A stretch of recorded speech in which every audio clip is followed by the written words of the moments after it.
very important because This the is now being recorded.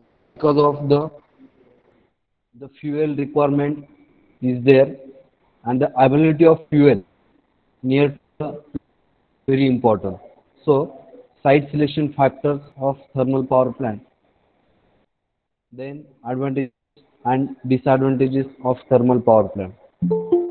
In this lecture we discuss the introduction plant, working principle of thermal power plant, then the general layout of thermal power plant.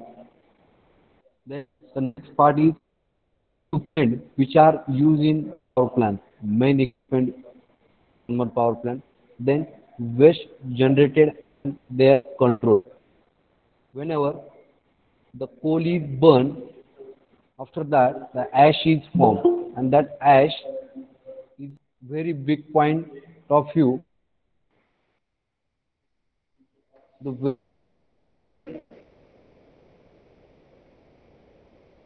disposal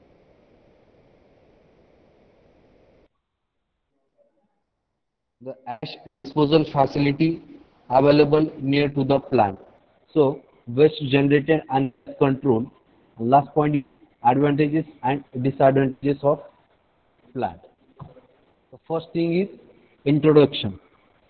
A thermal power plant converts the heat energy of electric so that the boiler and red that heat is large to convert the steam, and that steam is in mechanical energy and electrical energy by using alternate, right. ज्यावेळेस coal आपण boiler मध्ये coal burn केल्यानंतर आपण heat energy heat आपण convert by steam, then so thermal power plant converts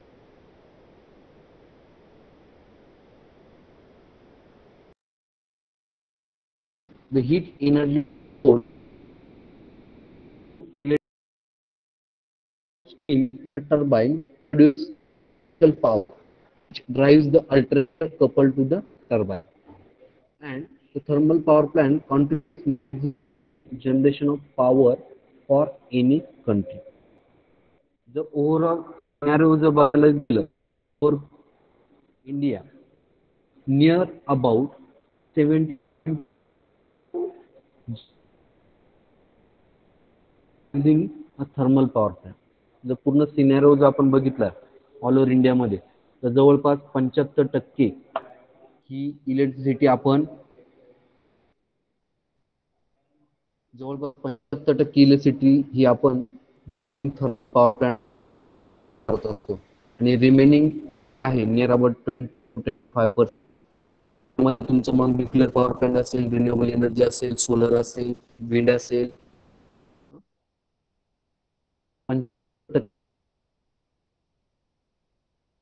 generation आपण thermal.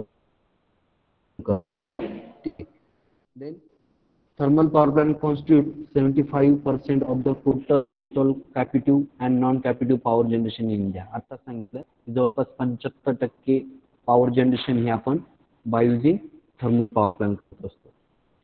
In thermal generating station, coal, oil, natural gas are employed as a primary source of energy. Generally thermal power plant मध्ये आपण hydro power plant हा power use करत असतो.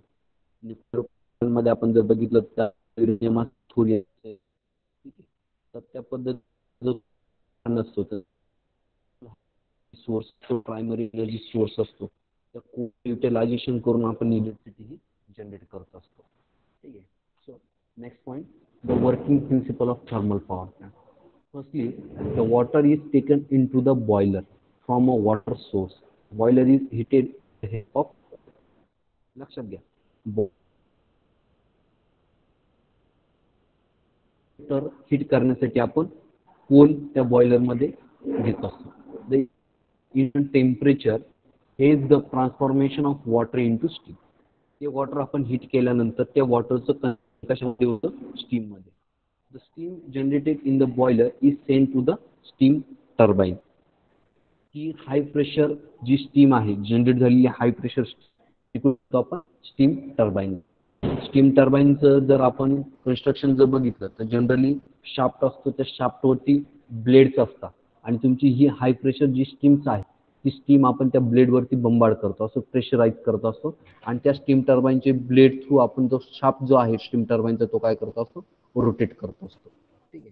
The turbine has a blade that rotates when high velocity steam flows across them.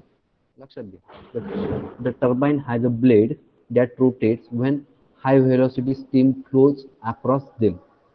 त्या steam turbine वरती जे blade असतात ते रोटेट कधी होतात, ज्यावेळेस हाय व्हेलोसिटी स्टीम. ती स्टीम कशापासून तयार करतो, बॉइलच्या कोल पासून. ठीक आहे. This rotation of turbine blade is use generate electricity. मग जे काही टर्बाईन तुमचं रोटेट होतं, जी काही मेकॅनिकल एनर्जी जनरेट होते ती मेकॅनिकल एनर्जी किंवा त्या स्टीम टर्बाईनचा तो आपण अल्टरनेटर शाफ्टशी कपल केलेला असतो. आणि अल्टरनेटर काय, ती जनरली मेकॅनिकल. पुढे बघा. Generator is a connect to the steam turbine. When the turbine turns, electricity is generated and given as a output by the generator. ठीक आहे. टर्बाईनचं जे काय आउटपुट आहे ते आपण अल्टरनेटरला किंवा जनरेटरला इनपुट देतो.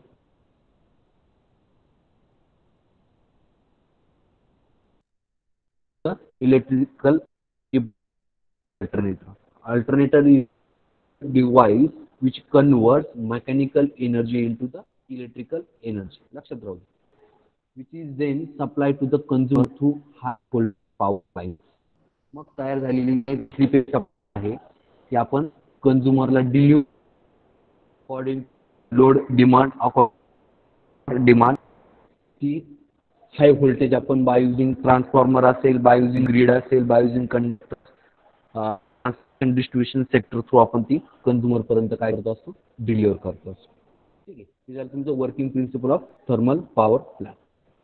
देन जनरल लेवल आपण बघितली, ब्लॉक डायग्राम जर बघितली थर्मल पॉवर प्लांटची, मध्ये तो लक्षात आलं असेल तर आता मेन तुमचं जे फ्युएल आहे ते आहे तुमचा कोल. तो कोल आपण बर्न करतो, त्याच्यासाठी लागतं आपल्याला बॉयलर, राईट. त्यानंतर बॉयलर पासून जी हीट जनरेट करतो आपण, कोल पासून जी हीट जनरेट करतो तिचं कन्व्हर्जन स्टीम मध्ये करण्यासाठी लागतं आपल्याला वॉटर. ठीक आहे. Then steam turbine, then alternator. म्हणजे एवढे तुमचे मेन इक्विपमेंट्स आहेत थर्मल पॉवर प्लांट मध्ये. आता या ब्लॉक डायग्राम मध्ये तुम्ही बघितलं वन बाय वन स्टार्टिंग पासून, तर तुमचा फर्स्ट येतो फ्युएल म्हणजे तुमचा कोल. तो कोल आपण कुठे देतो, बॉयलरला. बॉयलरमध्ये तुमचा तो कोल बर्न होतो, त्यापासून काय तयार होते, हीट एनर्जी, राईट. त्या हीट एनर्जीचं आपण कन्व्हर्जन करतो स्टीममध्ये, कुठे, बॉयलरमध्ये. ठीक आहे. का बरं, तर बॉयलरमध्ये तुम्ही वॉटर इनलेट सुद्धा दिलेलं असतं, त्या वॉटरला आपण कन्व्हर्जन आपण करतो स्टीममध्ये. स्टीम एनर्जी कुठे जाते, तुमचं टर्बाईन दिसतंय बघा पुढे. ठीक आहे. या टर्बाईनला तुमची ही स्टीम एनर्जी जाते. स्टीम एनर्जी गेल्यानंतर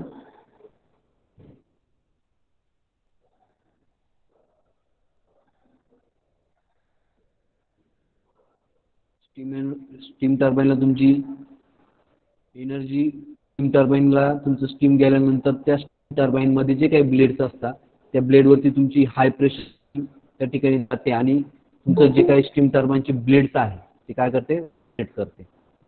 आणि रोटेट झाल्यानंतर तुमचा टर्बाईनचा जो शाफ्ट आहे तो कुठे कपल, तुमच्या अल्टरनेटर शाफ्टशी. तिथे कपलिंग केलेली बघा, टर्बाईन आणि अल्टरनेटर. तुम्हाला टर्बाईन आणि अल्टरनेटरचे नाव दिसतंय, त्या दोघांच्या मध्ये कपलिंग केलेली आहे. म्हणजे टर्बाईन शाफ्ट आणि अल्टरनेटर शाफ्ट आपण कपल केलेला असतो. मग ती जी काही मेकॅनिकल एनर्जी ती इलेक्ट्रिकल एनर्जी मध्ये आपण कन्व्हर्ट करतो बाय युझिंग अल्टरनेटर. आणि तुम्हाला आउटपुट दिसतंय बघा, three phase supply. Three phase supply मध्ये आपण तिचं कन्व्हर्जन करतो बाय युझिंग अल्टरनेटर. ठीक आहे. त्यानंतर उरलेली स्टीम आहे, एक्सेस स्टीम जे आहे, after flowing through the steam turbine. Steam टर्बाईनच्या ब्लेड वरती जी स्टीम फ्लो झाल्यानंतर जी उरलेली स्टीम आहे ती कुठे जाते, तुमच्या कंडेन्स. ठीक आहे. कंडेन्सर स्टीम काय होती, कंडेन्स होते. तिचं टीम अगेन वॉटर फॉर्म मध्ये कन्व्हर्जन बाय युजिंग आणि वॉटर आपण परत बॉयलर मध्ये करतो त्याच्यासाठी स्टीम तयार करण्यासाठी. त्यानंतर तुम्हाला जर बघितलं तर बॉयलरमध्ये कोळसा बंद झाल्यानंतर उरलेली जी ॲश आहे, राख आपण ज्याला म्हणतो, ॲश हँडलिंग प्लांटला जाते ती, ठीक आहे, किंवा एअर फ्रिजरेटर किंवा एअर फ्रिजरेटर तो तुमच्या ती चिमणी थ्रू अशी आहे तुमची ही layout, general layout of thermal power plant. परत एकदा लेआउट तुम्ही एक्सप्लेन करतोय, लक्ष द्या. फ्युएल म्हणजे तुमचं कोल, तो कोल जातो तुमच्या बॉयलरला, ठीक आहे. बॉयलरमध्ये तुमचं वॉटर असतं. ह्या कोल बंद झाल्यानंतर जी हीट जनरेट करतो आपण, ती हीट देतो आपण वॉटरला. वॉटरचं कन्व्हर्जन आपण करतो स्टीममध्ये. ती स्टीम जाते तुमच्या स्टीम टर्बाईनला. Steam turbine mechanical energy generate करतं आणि तो स्टीम टर्बाईनचा जो शाफ्ट आहे तो अल्टरनेटर शाफ्ट आपण कपल केलेला असतो. अल्टरनेटर मेकॅनिकल एनर्जीचं कन्व्हर्जन इलेक्ट्रिकल एनर्जीमध्ये म्हणजे 3 फेज AC सप्लायमध्ये त्याचा जनरेशन करत असतो. त्यानंतर उरलेली जी स्टीम आहे, ती उरलेली स्टीम कुठे जाते तुमच्या कंडेन्सरला. कंडेन्सरमध्ये गेल्यानंतर तिचं परत वॉटर फॉर्ममध्ये कन्व्हर्जन होतं बाय युजिंग कुलिंग टॉवर आणि ते वॉटर परत आपण बॉयलरमध्ये स्टीम जनरेट करण्यासाठी यूज करतो. ही आली तुमची general layout of thermal power plant. आता वन बाय वन आपण जे काही इक्विपमेंट आपण लेआउटमध्ये किंवा थर्मल पॉवर प्लांटमध्ये ते आपण बघू. Coal handling plant. ज्यावेळेस आपण कोळसा बंद करतो, बंद केल्यानंतर जी काय ॲश येते, ठीक आहे, ती ॲश जाते तुमच्या ॲश हँडलिंग प्लांटला. पण हा कोल हँडलिंग प्लांट काय असतो, ज्यावेळेस कोल माइन्समधून येतो, ठीक आहे, कोळशाच्या खाणीमधनं कोल ज्यावेळेस पॉवर प्लांटमध्ये येतो, पॉवर प्लांटमध्ये आल्यानंतर त्या कोळशामध्ये ज्या काही इम्प्युरिटीज असतात, जी काही नॉन जो काही बाकीची जी काही इम्प्युरिटीज असतात त्या इम्प्युरिटीज रिमूव्ह करण्याचं काम कुठं होतं, या कोल हँडलिंग प्लांटमध्ये. दुसरं काम कोल हँडलिंग प्लांटमध्ये काय होतं की तुमचा कोल ज्या काही कोल वॅगनमध्ये येतो म्हणजे रेल्वेच्या बोगीमध्ये येतो, तर ते आपण इथे तो कोल हँडलिंग प्लांटमध्ये ती हँडल करत असतो, ठीक आहे. कोल वॅगन मधनं तो कोल आपण रिमूव्ह करून कुठे टाकत असतो, तुमच्या प्लांटमध्ये, ठीक आहे. तर ते कुठे होतं, तुमच्या कोल हँडलिंग प्लांटमध्ये. दुसरं प्लांट आहे किंवा दुसरा जो पार्ट आहे तो आहे पल्वरायझेशन प्लांट. आता पल्वरायझिंग मध्ये काय होतं, तुमचा जो कोल आहे त्या कोलमध्ये त्या कोलची जी काही साईज आहे ती डिफरंट साईज मध्ये तो कोल अवेलेबल असतो.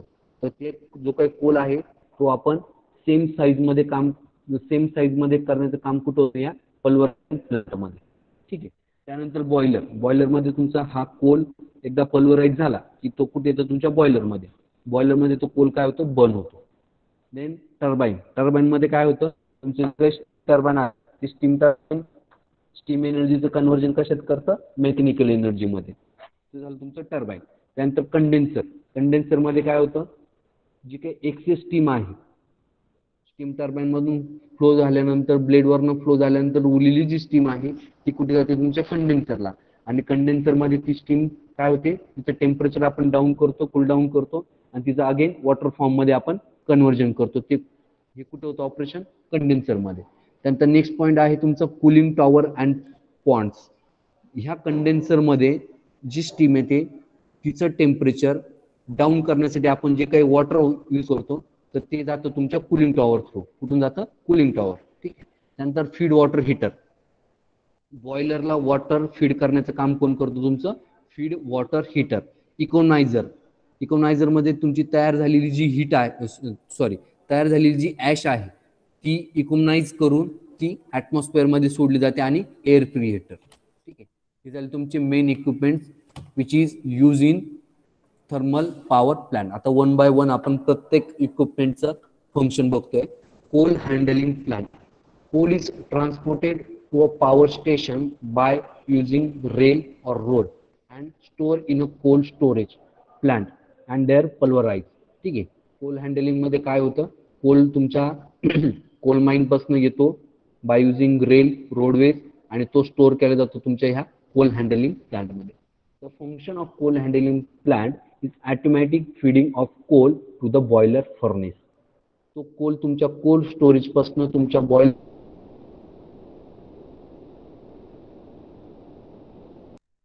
I convert to furnace.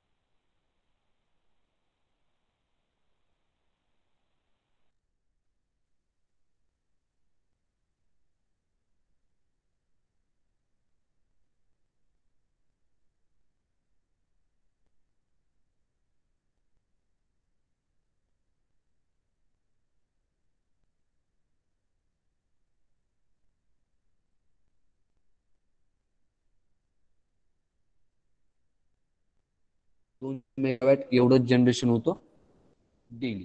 ठीक आहे. त्यानंतर पल्वरायझिंग प्लांट. आता यामध्ये काय होतं? In modern thermal power plant, coal is pulverized, ground to dust like size and carried to the furnace.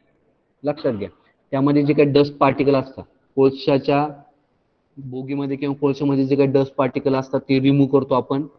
त्यानंतर तो कोळसा सेम साईज मध्ये क्रश करण्याचं काम सुद्धा पल्वरायझिंग मध्ये असतं. ठीक आहे. आणि तो carried to the furnace. Furnace म्हणजे बॉयलरचं फर्नेस.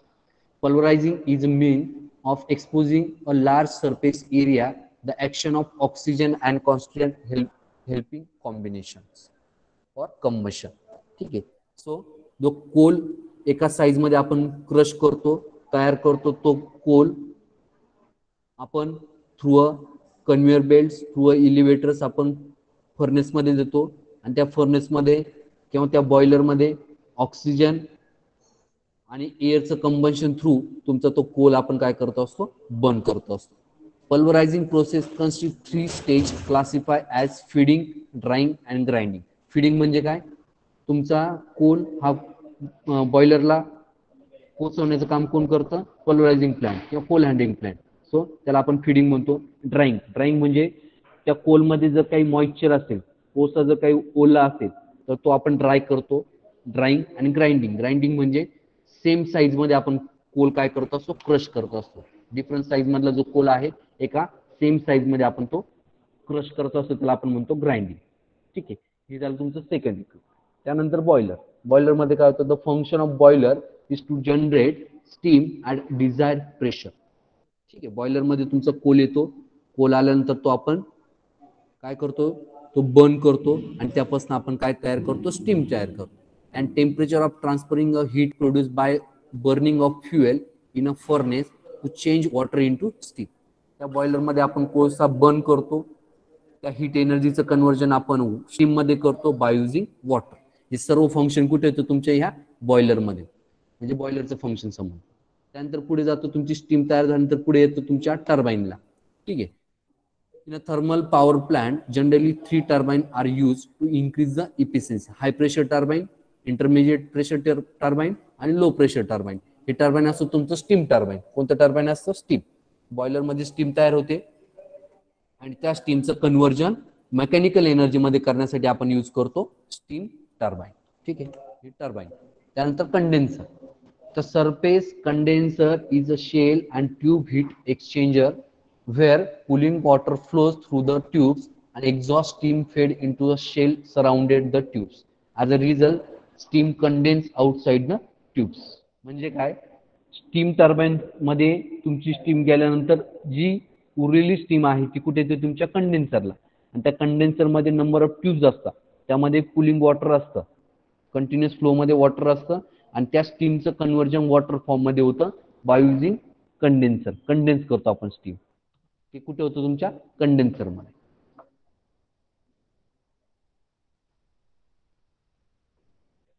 त्यानंतर नेक्स्ट इक्विपमेंट आहे तुमचं cooling towers and ponds. Student आवाज येतोय ना? Yes, sir. Yes, sir. Yes, sir. Yes, sir. Then cooling towers and ponds. A condenser needs huge quantity of water to condense the steam. ती condense करतो तिथं convert करतो form. ते water कुठे येतं? A condenser needs huge quantity of water to condense the steam. Most plants use cooled or warm the condenser cool and use. होता cooling tower through. cooling tower is a steel or concrete hyperbolic structure with a height of 150 meters. मध्ये जे water असतं ते आपण कुठे देतो, कंडेन्सरला, आणि त्याचं कन्व्हर्जन, स्टीमचं कन्व्हर्जन आपण वॉटरमध्ये करतो. त्यानंतर नेक्स्ट पार्ट येतो तुमचा फीड वॉटर हीटिंग मध्ये काय होतं, feed water heating improve overall plant efficiency. जी वॉटर आपण जिचं कन्व्हर्जन स्टीमचं आपण वॉटरमध्ये करतो ते वॉटर आपण परत रियूज करतो कुठे, स्टीम तयार करण्यासाठी. म्हणजे ओव्हरऑल प्लांटला लागणारं जे वॉटर आहे ते वॉटरचे रिक्वायरमेंट आपण कमी करतो. का बरं, ते वॉटर आपण रियूज करतो, म्हणजे जनरली आपण इफिशियन्सी वाढवतो plant. Thermal stress due to cold water entering in the boiler drum are avoided. Quality of steam produce by the boiler is increases. त्यामुळे काय होतं, स्टीम तयार करण्याची क्वालिटी पण इम्प्रूव्ह होते आणि वॉटरची रिक्वायरमेंट पण काय होते, कमी होते. इकोनॉयझर, इकोनॉयझर मध्ये काय होतं, flue gases coming out the boiler carry lot of heat आणि economizer extracts a part of heat from flue gases and use it for heating feed water. ठीक आहे.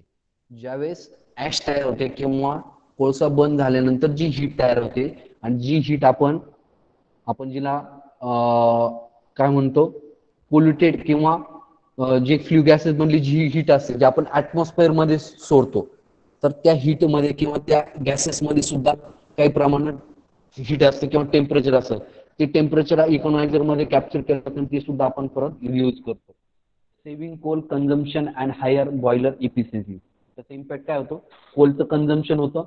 ठीक आहे, हीट जनरेट करण्यासाठी कमी कोल बर्न करावा लागतो आणि इफिशियन्सी सुद्धा बॉयलरची वाढते. बायोजी इकोनॉयझर, इकोनॉयझर मध्ये कोल कमी लागतो आणि इफिशियन्सी वाढते. त्यानंतर नेक्स्ट पार्ट येतो तुमचा air preheater. The function of air preheater is to preheat the air before entering the furnace by utilizing some of the energy left flue gases before exhausting them to the atmosphere. Ash तयार झाल्यानंतर ती आपण atmosphere मध्ये सोडण्याच्या आधी त्यामध्ये जर काही डस्ट पार्टिकल असतील तर ते आपण रिमूव्ह करतो आणि मगच ती ऍश तुमच्या ऍटमॉस्फिअर मध्ये आपण सोडत असतो. तर ते काम करतो तुमचं air preheater. Waste generated and their control. आता कोल बंद झाल्यानंतर जी वेस्ट तयार होते, कोणती वेस्ट असते, ऍश आणि water handling plant. Ash handling plant आणि वॉटर हँडलिंग प्लांट. आता ash handling plant, the ash from the boiler is collected into two forms. ती ऍश आपण कलेक्ट करतो. बॉटम ऍश म्हणजे जी हेवी ऍश असते आपण म्हणतो, it's waste which is dump into ash pond. ती आपण जमिनीमध्ये डम्प करत असतो किंवा त्यापासून आपण रिप्रोडक्ट तयार करत असतो. तुम्ही बऱ्याच वेळेस ऍशच्या ब्रिक्स बघितलेल्या असतील, आपण त्याला राखेच्या विटा म्हणतो, ऍश ब्रिक्स. ठीक आहे, त्या ऍश ब्रिक्स मटेरियल पासून तयार करतात.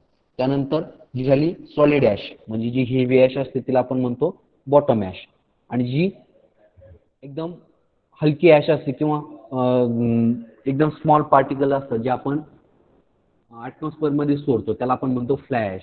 Fly ash is separated from the flue gases in a economizer. ठीक आहे, आणि ती आपण कुठे सोडत असतो, ऍटमॉस्फिअर मध्ये. त्यानंतर वॉटर हँडलिंग प्लांट मध्ये, water in a power plant is use for. Water कशासाठी लागतं प्लांट मध्ये बघा, प्रोडक्शन ऑफ स्टीम, स्टीम तयार करण्यासाठी, कूलिंग पर्पजसाठी, स्टीमचं कन्व्हर्जन परत वॉटरमध्ये करण्यासाठी काय करतो आपण, कूलिंग टॉवर, त्यासाठी परत वॉटर लागतं. Water is recycle and use for various purpose. Raw water, cooling purpose, steam condenser आणि रॉ वेस्ट. रॉ वेस्ट म्हणजे ऍश आपण डंप करतो by using water pressure. So water handling plant. त्यानंतर last point येतो तुमचा advantages and disadvantages of thermal power plant. The fuel use is a quite cheap. ठीक आहे, cost ही फ्युएलची कमी आहे. Less initial cost as compare to other generating station. जर other generating station म्हटलं तुमचं न्यूक्लिअर पॉवर प्लांट आणि हायड्रो पॉवर प्लांटचं जर कम्पॅरिझन जर केलं तर जागा किंवा बाकीचे जे काही इक्विपमेंट किंवा मशिनरीज किंवा जे काही मेन इक्विपमेंट्स आपल्याला किंवा फ्युएल म्हणा ते जर लागतं ते इनिशियल कॉस्ट आपण ज्याला म्हणतो ती कमी लागते as compare to other power plant. It can be install at any place in respect to the existence of coal. जसं आपण हायड्रो पॉवर प्लांट जर आपल्याला इन्स्टॉल करायचं असेल तर आपल्याला तिथे डॅमची गरज आहे, जिथं वॉटर स्टोरेज आपण त्याला म्हणतो, डॅम रिक्वायरमेंट आहे. अशाच ठिकाणी आपण हायड्रो पॉवर प्लांट इन्स्टॉल करू शकतो. पण आपल्याला थर्मल पॉवर प्लांट आपण कुठे पण इन्स्टॉल करू शकतो. कुठे पण म्हणजे जिथे आपण कोल ट्रान्सपोर्ट करू शकतो. ठीक आहे, by using railways, by using roadways, अशा ठिकाणी आपण थर्मल पॉवर प्लांट इन्स्टॉल करू शकतो. तो एक ॲडव्हान्टेज आहे. डिसॲडव्हान्टेजेस काय? It pollutes the atmosphere due to producing large amount of smoke and fumes. ठीक आहे. यामध्ये सर्वात जास्त जर पोल्युशन जर असेल तर तुमच्या थर्मल पॉवर प्लांटचं असतं. कोल बंद झाल्यानंतर जी ॲश प्रोड्यूस होते तर ती आपण ॲटमॉस्फिअरमध्ये सोडत असतो, तर ती पोल्युशनसाठी हार्मफुल आहे, पोल्यूट करते. हायर मेंटेनन्स कॉस्ट आणि ऑपरेशनल कॉस्ट. थर्मल पॉवर प्लांटचा हा एक ड्रॉबॅक आहे की मेंटेनन्स कॉस्ट आणि ऑपरेशन कॉस्ट ही थर्मल पॉवर प्लांटची जास्त असते. Huge requirement of water. Water कुठे कुठे लागतं तुम्ही बघितलं. सो वॉटरची रिक्वायरमेंट थर्मल पॉवर प्लांटमध्ये जास्त असते. ठीक आहे. तर हे तुमचे ॲडव्हान्टेजेस आणि डिसॲडव्हान्टेज आहे थर्मल पॉवर प्लांटचे.